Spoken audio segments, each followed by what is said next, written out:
చెవిలో చెప్పనా వినే విధంగా ఒడిలో చేరితే హడావిడిగా రావే చిన్నారి ఖుషి ఖుషిగా నీలో దాగుంట భలే భలేగా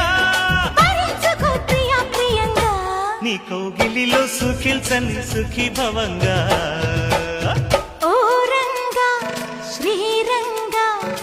ఏరువాక సాగని ఏకంగా హత్సంగా వెత్సంగా మల్లెపూలు నలగని మెత్తంగా కుర్రయేడు గంతులేసి ఆడంగా కొంటె పెదవి ముద్దు పాట పాడంగా పన్నెగాడు వెన్ను తట్టగా ఆ హుషారులో ఒళ్ళు తుళ్ళి ఊయలు